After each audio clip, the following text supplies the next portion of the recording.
Seher'den börek yapmasını istedim. Birazdan çıkar fırından, ondan da yersin. Kokusu buraya kadar geldi bak. Zeynepciğim, bak bu domatesler bizim bahçenin domatesleri, ondan da tat. Kızım, zeytinden de yememişsin. Ben müsaadenizi istesem. Ama kızım doğru düzgün bir şey yemedin. Biraz daha yeseydin. Tamam Zeynep'ciğim. Acıkırsan Seher'e söylersin, hazırlar sana bir şeyler. Teşekkürler Kenan abi. Kusura bakmayın. Bu seferlik böyle olsun.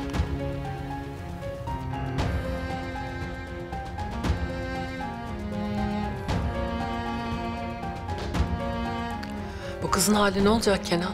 Çok korkuyorum hasta falan olacak diye. Bilmiyorum anne. Üstüne gitmeyelim, zaman verelim bir süre. Ne yap et, olan biteni Selim'den mutlaka öğren. İyice ruh gibi dolaşıyor ortada.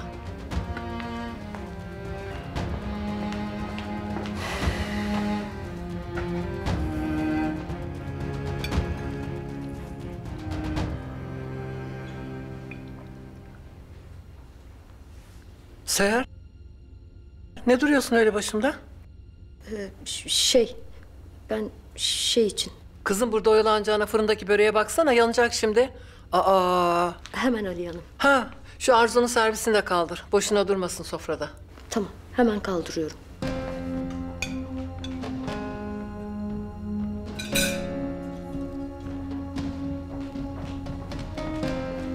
Bu da bir tuhaf.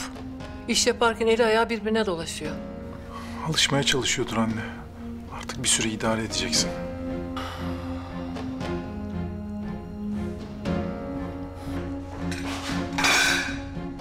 Ne ya? Köle pazarından köle aldı sanki.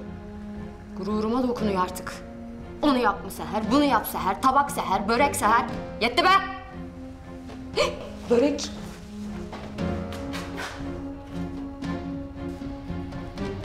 Umarım böreğe benzemiştir. Şimdi de durduk yere bunun yüzünden fırça yemeyeyim. Ya ben annemin evinde bu kadar iş yapmadım be!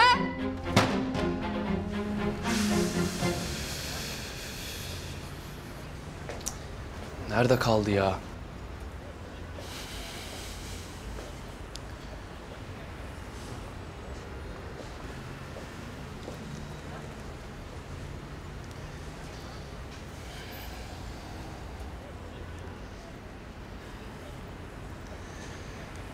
Hoş geldin.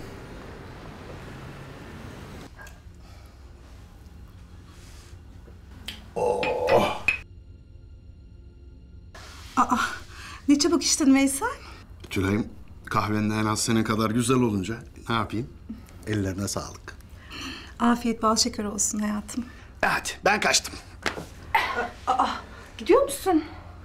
Tülay'ım, fazla bile oyalandım vallahi. İş beklemez. Değil mi?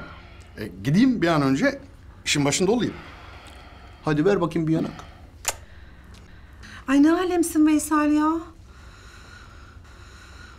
Ay Murat ne yaptı acaba? Veysel mahvetmese bari çocuğun sürprizini. Nasıl? Beğendin mi sofrayı? Çok güzel gözüküyor Murat. Bak, sana rafadan yumurta da yaptım. Sevdiğin gibi. Eksik olma. Feride. Benim sana bir şey söylemem lazım. Murat. Feride, dur. Ne olur zaten zor konuşuyorum. Bırak da bitireyim. Tamam.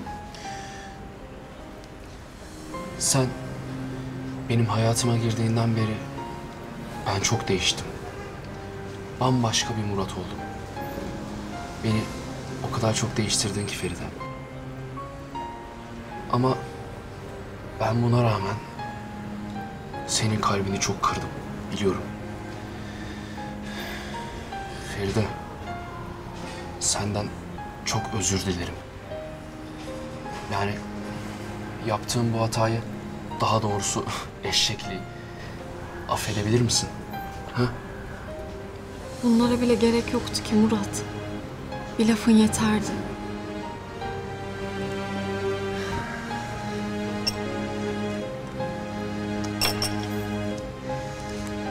O zaman aç bakalım.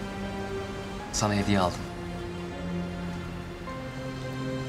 Bana mı aldın? Evet, kolye aldım. Ya çok özür dilerim Feride. İşte yaptığım sürprizin de kolye olduğunu söyleyecek kadar salağım. Artık sen düşün gerisini.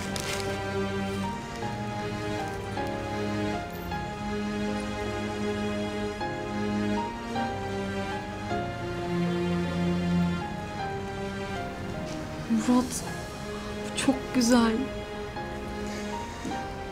Biliyor musun Feride? Sana çok yakışacak.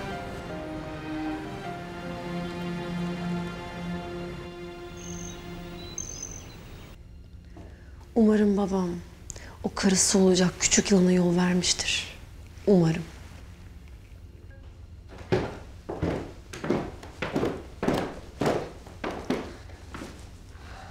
Oo, kızım da gelmiş. Karıcığım bana biraz müsaade eder misin? Kızımla konuşmam gereken bazı şeyler var da. Tabii canım.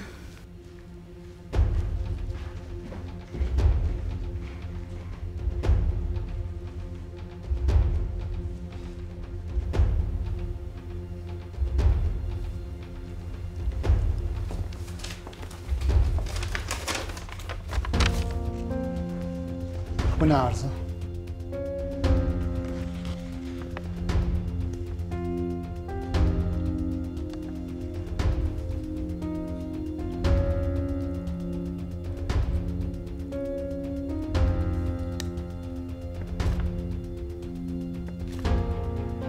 Oh olsun sana Arzu. Ama seni uyarmıştım. Bunu sen istedin. Bana bak bana. Yüzüme bak Arzu.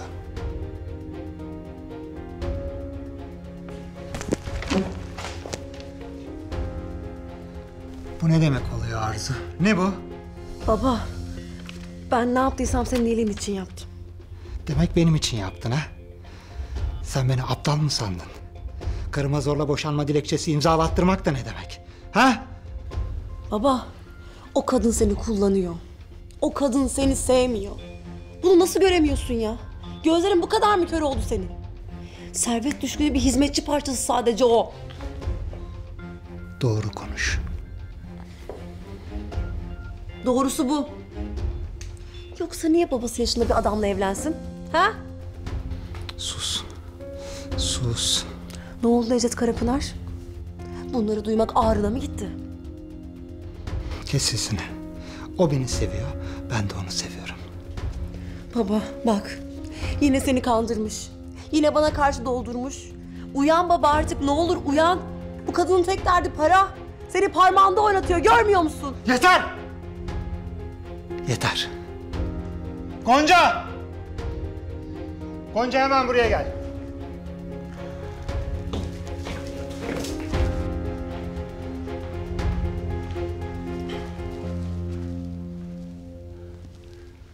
Gonca söyle bakalım. Sen benimle param için mi birliktesin? O nasıl söz öyle Necdet? Tabii ki hayır. Hangi salak bu soruya evet cevap verir ki baba? Kes sesini.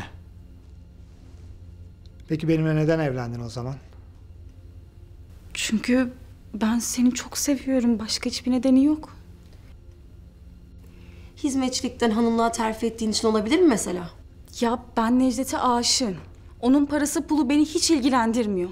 Ya ben bugüne kadar ondan hiçbir şey istemedim. Hem de hiçbir şey. Hem ben parası için burada olmuş olsaydım her ne pahasına olursa olsun o kağıdı imzalar mıydım? Ha, imzalar mıydım?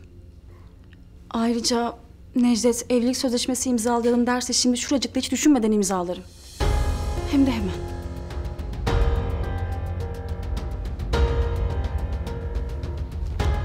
İşte. Duydun. Ben karıma inanıyorum. Yıllar önce güvenmeyi bıraktığım kızıma değil.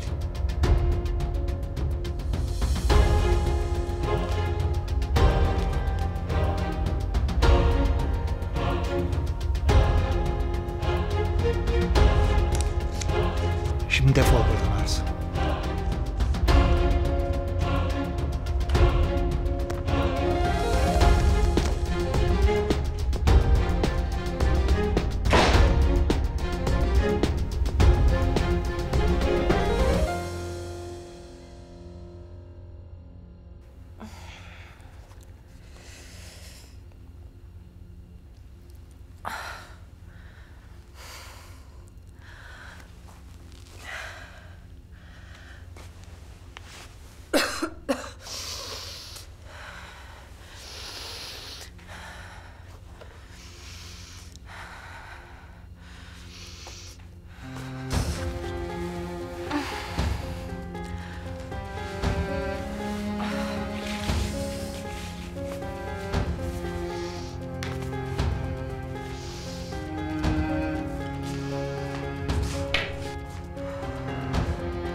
Ali anne.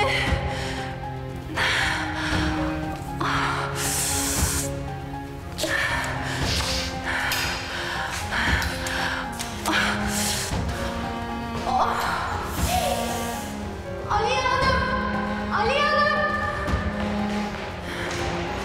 Ne oluyor Seher? Aliye Hanım yetişin! Zeynep.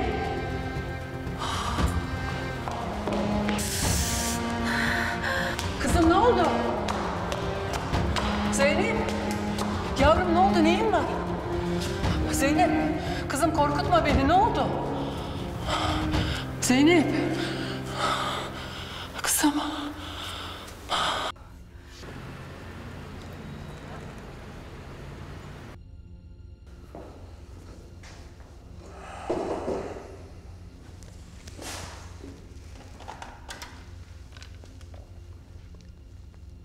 Zeynep nerede?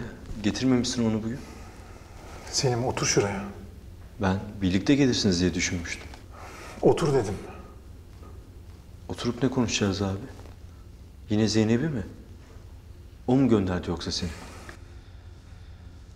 Hayır ben kendim geldim. Otur hemen.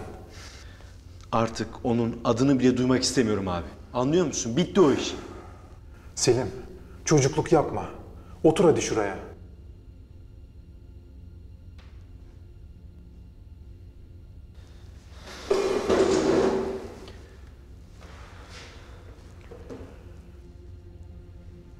Şimdi bana her şeyi anlat. Aranızda ne geçti? Neden kavga ettiniz?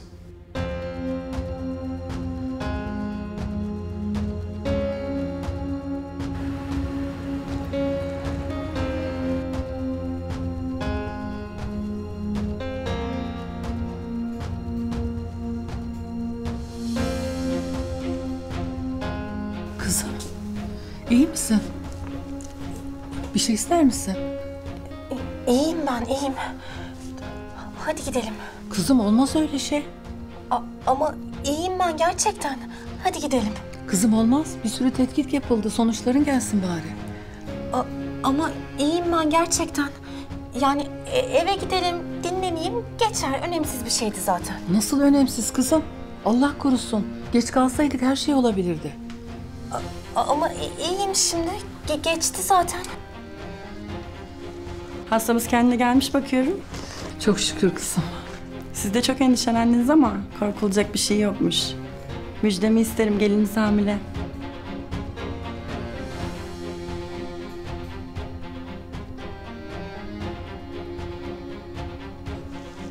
Çok güzel bir haber verdiniz. Kızım. Yavrum hiç şaşırmadın.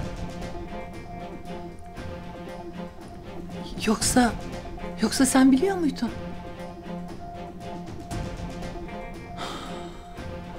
Kızım niye bize söylemedin?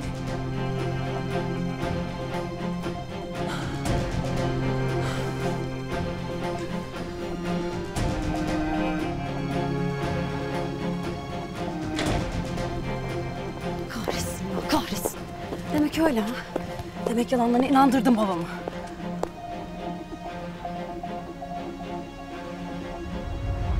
Gonca söyle bakalım.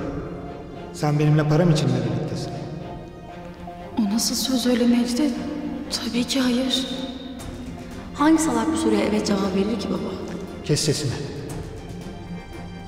Peki benimle neden evlendin o zaman? Çünkü ben seni çok seviyorum. Başka hiçbir nedeni yok. Hizmetçilikten hanımlığa terfi ettiğin için olabilir mi mesela? Ya ben Necdet'e aşığım. Onun parası pulu beni hiç ilgilendirmiyor. Ya ben bugüne kadar ondan hiçbir şey istemedim. Hem de hiçbir şey. Hem ben parası için burada olmuş olsaydım her ne pahasına olursa olsun o kağıdı imzalar mıydım? İmzalar mıydım? Ayrıca Necdet evlilik sözleşmesi imzalayalım derse şimdi şuracıkta hiç düşünmeden imzalarım. Hem de hemen.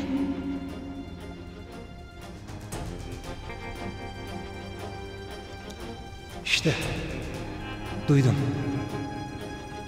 Ben karıma inanıyorum. Yıllar önce güvenmeyi bıraktığım kızıma değil.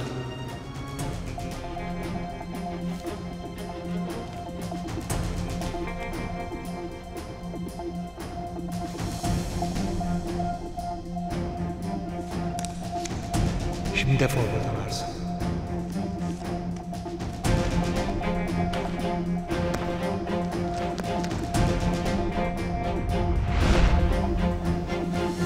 Kontunun yanında bana bunları nasıl söyler ya?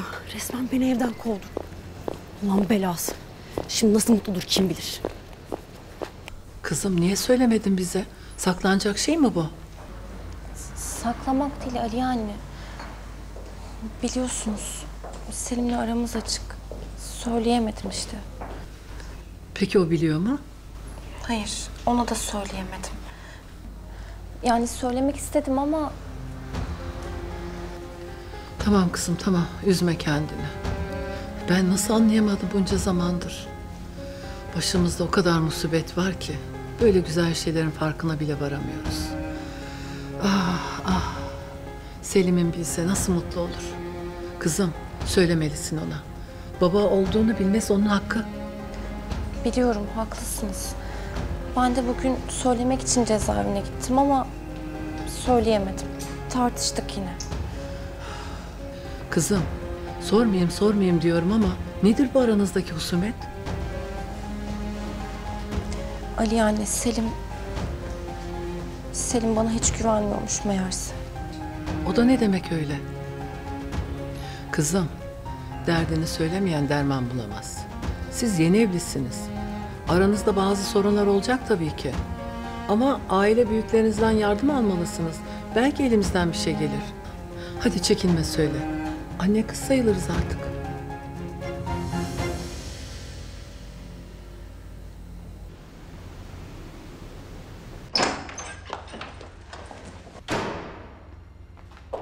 Arzu Hanım, iyi misiniz?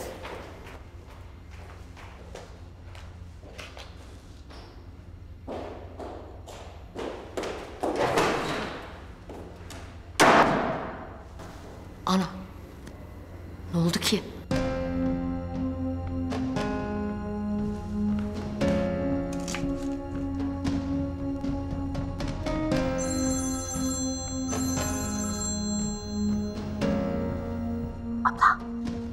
Seher, hayırdır kız?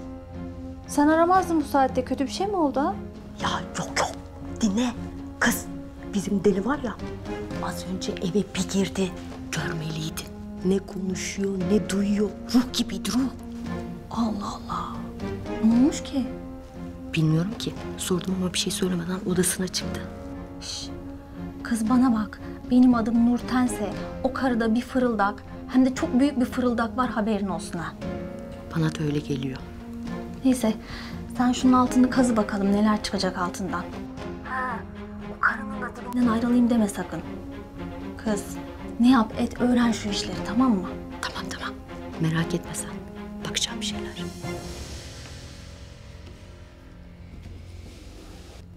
Ayşegül, teyzen sana evde de böyle iş yaptırıyor mu?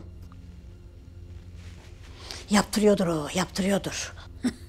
Domuz karı. Kendisi anca otursun, karpuz büyütsün. Ana gibi yar olmaz diye boşuna dememişler. Annen hep babanın yanında mı kalıyor? Ha? Peki sen hiç ziyarete falan gitmiyor musun? Hep bu Nurten mi bakıyor sana? Üzdüm değil mi seni? Sen bak babana. Ben böyle sorular sorarım. Ayşegül, bugün sana bir sürprizim var. Bana mı? Sana tabii. Feride ablana söyledim, sana cicili bicili bir sürü kıyafetler getirecek. Ama sakın teyzene söyleme, tamam mı? Aramızda sır kalsın.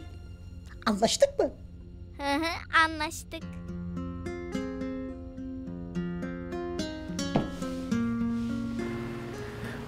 Tabii efendim. Evleri de siparişimiz var. Rica ederiz. İyi günler.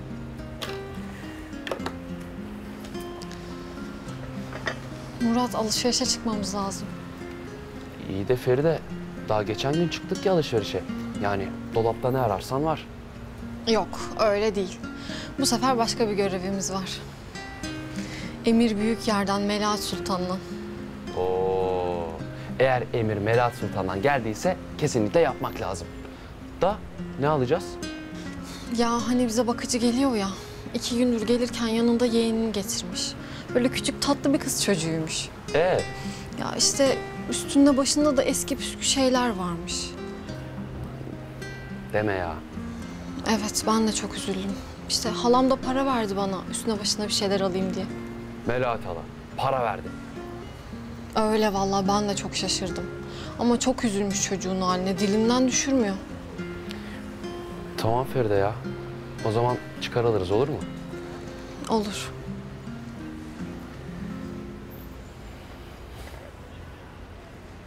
Sen de hemen seni aldattığını mı düşündün yani? Bence her şey gayet açık. Saçmalama Selim.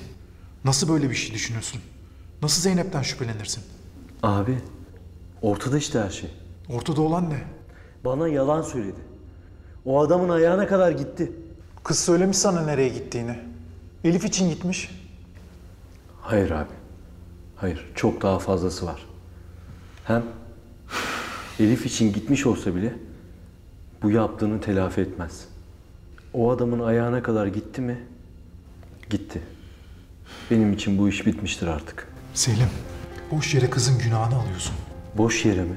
Evet, boş yere. Bir bardak suda fırtınalar koparıyorsun. Abi yeter. Yeter, bana onu savunup durma. Önce inkar etti. Sonra gittiğini kabul etmek zorunda kaldı. Bana yalan söyledi mi abi? Söyledi. Daha fazla konuşmaya gerek yok. Olanları anlatmam, adam akıllı izah etmem için de bir fırsat vermedi bana. Ben oraya sadece belki Elif'le ilgili bir şeyler öğrenebilirim umuduyla gitmiştim. İyi de sen Necdet'in adamını nereden tanıyorsun ki? Çok daha önceden. Yani şimdi söyleyince belki siz de kızacaksınız ama... Evet. O benden... Yani böyle bir şey nasıl söylenir bilmiyorum ama... Tamam kızım, tamam anladım. Seninle ilgilendiğini bildiğin halde yardım istedin diye Selim kızdı değil mi? Evet ama ben Elif için... Üzme artık kendini. İyi niyetli olduğun belli. Ama keşke kendi başına işe kalkışmasaydın. Keşke. Tamam yavrum, olan olmuş artık. Üşüteceksin burada. Hadi kalk da bir taksiye binip evimize gidelim. Kendine gelirsin biraz. Bir hal çaresi düşünürüz. Ali anne. Ben Selim bana böyle kızgınken o eve gitmeyi hiç istemiyorum. Bak bir daha bunu duymak istemiyorum. Ne demek o ev? O ev senin de artık kızım. Tamam, büyük bir yanlış anlaşılma olmuş ama sen de uzatma artık. Hem ben Selim'in senin o adamla aranda bir şey olduğuna inandığını sanmam. Öyle dedi ama. Kızgınlıkla söylemiştir kızım. İnsanlar sinirliyken sonradan pişman olacağı lafları söylerler kızım. O da sinirlendiği için söylemiştir bunları. Hadi, hadi kalk evimize gidelim artık. Hadi. Hadi kızım. Gel.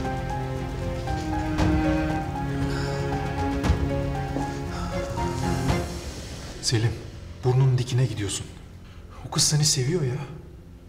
Şimdiye kadar ne sana ne ailemize yanlış bir harekette bulunmadı. Nikahlı karın o senin. Madem karım, o zaman karım olduğunu bilerek davranacaktı abi. Ya Selim, sana laf anlatmak, deveye hendek atlatmaktan daha zor. Yarın mahkemen var, biz neler konuşuyoruz burada? Ben mi konuşturuyorum abi seni? Sen konuşuyorsun. Şimdi bizim için önemli olan meseleye gelelim. Yarınki mahkemeye.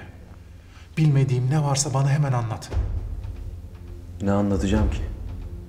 Her şey ortada işte. Vurdum adamı. Cezam neyse çekeceğim. Ya Selim, senin burada çürümene göz yumacağımı mı sanıyorsun? Ne yapacağız abi? Elimizden başka ne gelir ki? Hala yapabileceğiniz bir şeyler var. Ufacık bir ipucu bile işimize yarayabilir. Boşa kürek çekiyorsun abi. Şu rapor, Hangi rapor?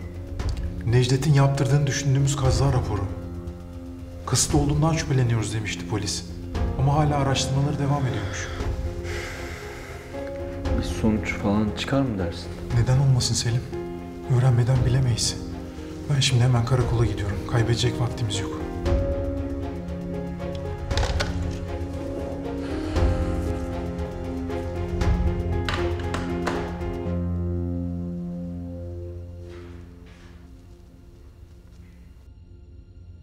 Pislik yılan. Benim küçük düşmemden nasıl da mutlu oluyor. Öyle pis pis sırıtıyor. Ah baba ah. O beş para etmez kadının yanında bana nasıl o lafları söyledin?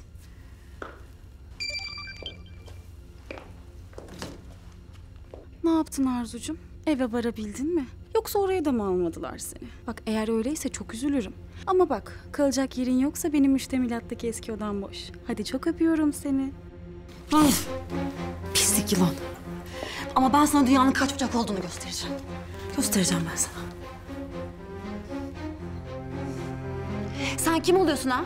Sen kim oluyorsun da bana o cümleleri kuruyorsun? Kapa çeneni. Allah'ın belası. Nefret ediyorum senden. Ben var ya ben seni mahvedeceğim anlıyor musun? Ben seni mahvedeceğim. Sen ne söyledin babamın beğendiği kadına? Ne söyledin? Ama asıl hata bende. Sen daha bana hizmet ederken kurtulacaktım ben senden. Yılanın başını daha küçükken ezecektim ben. Sus diyorum sana sus anlıyor musun? Geber. Bana sen diye hitap edemezsin. Arzu Emiroğlu'yum ben. Kimse beni hiçbir yerden kovamaz. Sen beni küçük düşürdüğünü, aşağıladığını zannediyorsun ama sen bekle gör. Bekle gör ben sana neler yapacağım. Fitil fitil burnundan getireceğim bunları. Biri bunun kuyruğuna fena basmış ha. Asıl babam senin gerçek yüzünü gördüğü zaman kapının önüne koyacak seni. O zaman müştemilatta bile kalamayacaksın. Hizmetçi olduğun günleri mumla arayacaksın, mumla. Kovulmuş ha. Ay nasıl da tutuşmuş. Ben de bundan korkulur falan sanıyordum ha. Bıraksan hırsından şımarık çocuk gibi ağlayacak. Bunun gözüne girmek o kadar da zor olmayacak herhalde. Biraz yıkama yağlama, biraz sanmam sultanım. Ben bunu bağlarım be. Geri zekalı. Allah belanı versin senin.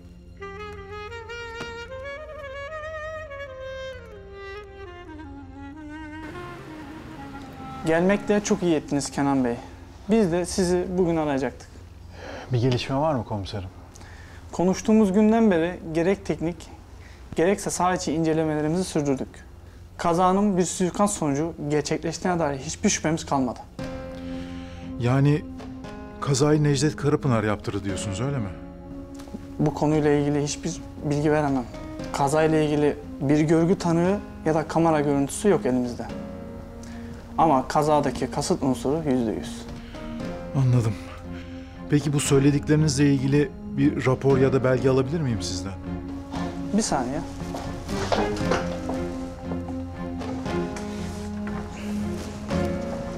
Buyurun. Teşekkür ederim. İyi günler diliyorum. Sağ olun.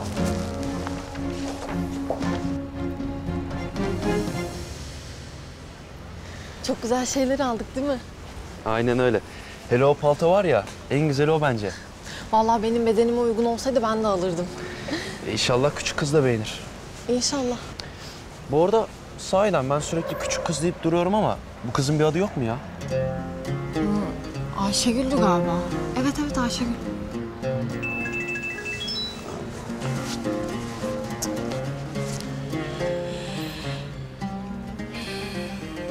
Tülay abla da sürekli mesaj atıp duruyor. Niye, ne oldu ki? Ya tutturdu Feride'yi de al, bana gel. Oturun diyor. Öylesine yani. Gidelim o zaman. Ben de ne zamandan beri görmüyordum Tülay ablayı. İyi olur. Aslında babam da kafede ya. Olabilir yani. Hadi o zaman.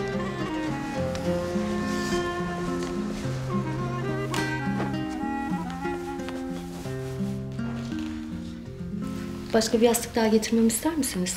Yok, gerek yok. Sağ olun. Hadi kızım. Sen yat da iyice bir dinle.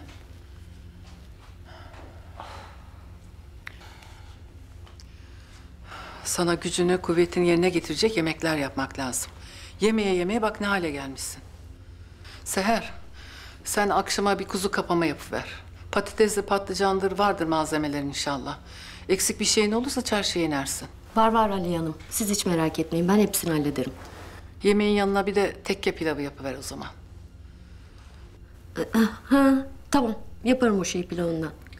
Tamam o zaman. Hadi biz aşağı inelim de Zeynep dinlensin. Hem sana alışveriş yaptığın yerlerin listesini vereyim.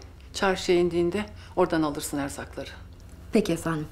Tekrar geçmiş olsun Zeynep Hanım. Sağ olun. Zeynepciğim, bir şeye ihtiyacın olursa seslenirsin kızım. Hadi Allah rahatlık versin.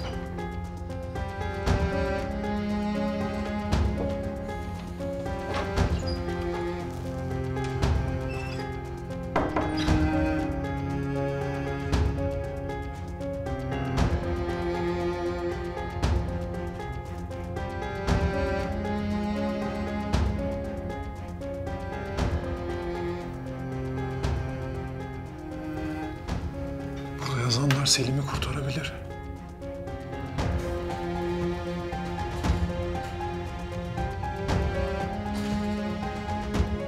Alo Timur Bey, ben Kenan Emiroğlu.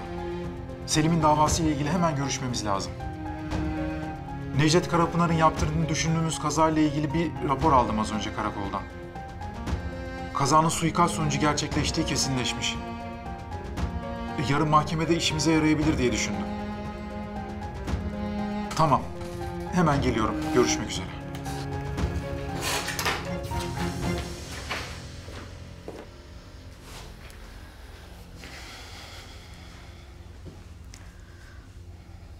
Melekciğim bir şey ister misin canım? Melek? Bir şey ister misin canım?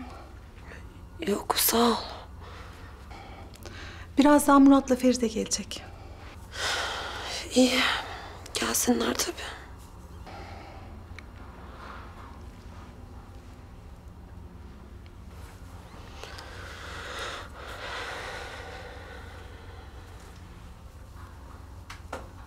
Tereyağlı pirinç pilavı neyinize yetmiyorsa tekke pilavıymış. Abla aç şu telefonu, gözünü seveyim ya. Alo abla. Seher, kız hayırdır bir şey mi öğrendin yoksa? Ha abla öğrendim. Bütün sülalenin seceresini sıralayacağım sana şimdi. Ne bu gerginlik kız? Ne olacak? Attın beni buraya tek başıma. İsteklerim bitmiyor ya. Seher, bana bak. Benim canımı sıkma. Söyle ne söyleyeceksen. Abla, bunların bir gelini varmış. Hastalandı. Aliye Hanım da yok kuzu kapama, yok tekke pilavı. O ne kız? Bir bilsem. Ben de seni onun için aradım işte. Abla gözünü seveyim yardım et. Nasıl yapılıyor bu tekke pilavı? Kız ben ne bileyim. Ömrü hayatımca bulgur pilavından başka bir şey yemişliğim mi var benim? Abla gözünü seveyim yardım et ya. Vallahi bilemedim ha. Aç internetten öğren işte. Ne bileyim ben, yazıyordur orada videolu bir şeyler gösteriyordur. Uf! Oflama kız. Akıllı telefon almayı biliyorsun ya. Aç işte oradan bak bir şeyler öğren. Ha, öğrenirsen bana da söyle de ben de öğreneyim şu tekke pilavının nasıl olduğunu. Tamam abla tamam. Anladım ben seni. Ne anladın kız? Ben burada bulgur pilavı yiyeceğim. Sen orada sütlü kuzuları löp löp atacaksın. Ha, ne haber? Merak etme. Akşam yemeği yapamayınca et yerine azar yiyeceğim için için rahat olsun canım. Beren. Çıkıyor musun oğlum? Çıkıyorum anne, acelem var. Nereye? Melih'in kazasıyla ilgili rapor çıkmış. Avukata gidiyorum.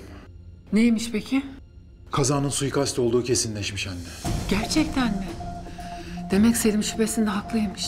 Evet anne. Bu rapor yarınki mahkemede elimizi güçlendirebilir. Timur Bey de hemen incelemek istedi. Hadi oğlum hayırlısı. İnşallah bir işe yarar. İnşallah anne. Anne, neyin var? Bir şey mi oldu?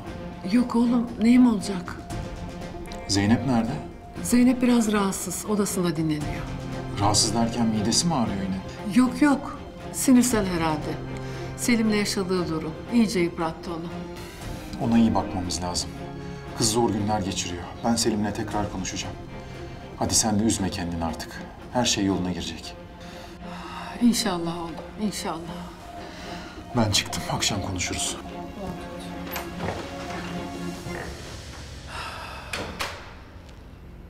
Hadi canım.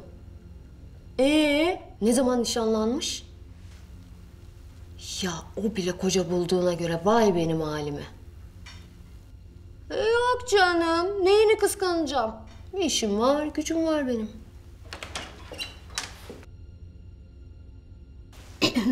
Abla, ben seni sonra ararım. Seher, Buyurun Aliye Hanım. yemekleri ocağa koydun mu? Henüz koymadım. Koyacağım. Telefonda lak lak yapacağın işinle meşgul olsana. Ablama bir şey sormak için aramıştım da. İyi, tamam hadi. Tamam, hemen hallediyorum.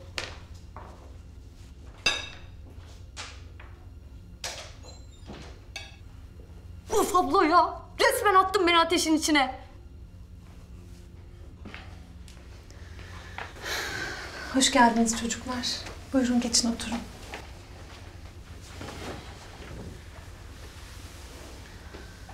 Melek abla, baksana kimi getirdim. Hoş geldiniz. Hoş bulduk Melek abla. Ben seni çok özledim biliyor musun?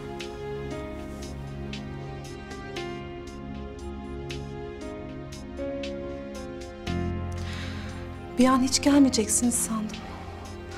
Ferideciğim, Melek seni görsün istedim. Tanıdık bir yüz görmek ona iyi gelir. Ya Tülay abla, alışveriş için koştururken kusura bakma. Unuttum. Ben de onları soracaktım. Neden aldınız öyle çocuklar? Küçük, tatlı bir kız çocuğuna bir sürü şey aldık. Kimmiş o küçük kız? Halamın bakıcısının yeğeni. Ben hiç görmedim ama halam öve öve bitiremedi. Gözleri ayrı güzel, saçları ayrı güzelmiş öyle söylüyor. Ya, tüm hediyeleri ona mı aldınız? Ya Feride'nin halısı bize biraz para verdi. Yazık. Kızcağızın üzerine giyecek hiçbir şey yokmuş. Biz de birkaç parça şey aldık işte. Muratçım ne diyorsun sen öyle ya? Çok yazık. Ya sorma abla. Bu kış gününde kızın üstüne giyecek bir pardösüsü bile yokmuş. Babası hastaymış. Annesi de teyzesine bırakıyormuş onun için. O bakıyormuş. Biz de çok güzel şeyler seçtik onun için. Zaten tatlıymış. Şimdi iyice şirin olur.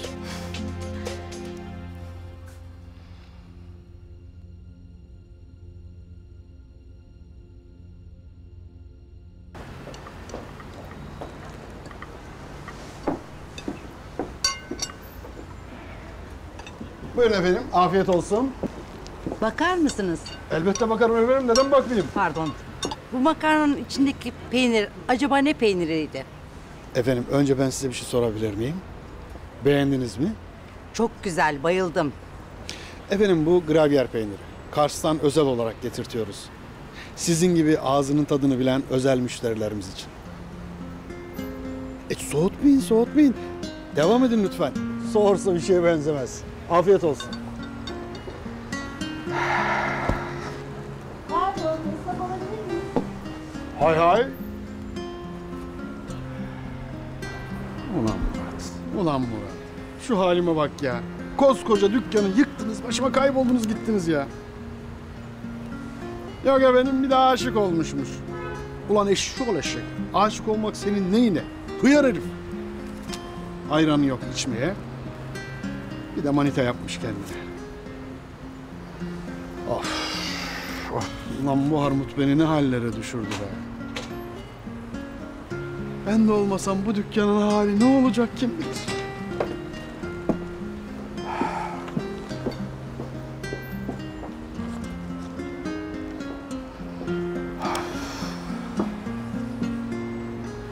Nereden istedi bu tekke pilavını ya? Evde hiçbir şeyin yerini de bilmiyorum ki. Nerede bu dolmalık fıstıklar?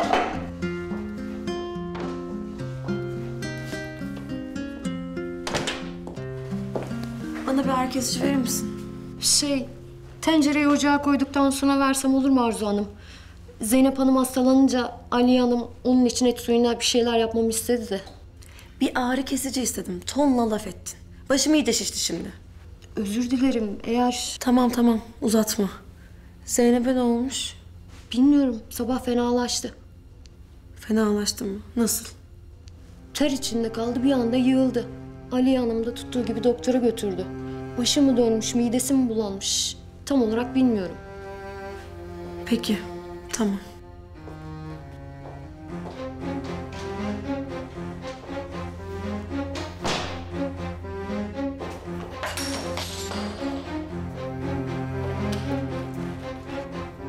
Ne oluyor ya? Ah zaman vurur geçer yüzüme, acısı kalır gözlerimde. Gurur yakar, içim kor olsa da dilim susar sözlerimle. Dağıtır ayırır bizi kader, uzak bana yasaklı yüzün. Çoğalıp büyüyor içimde keder, ellerimde bir çare hüzün. Tükenip bitiyor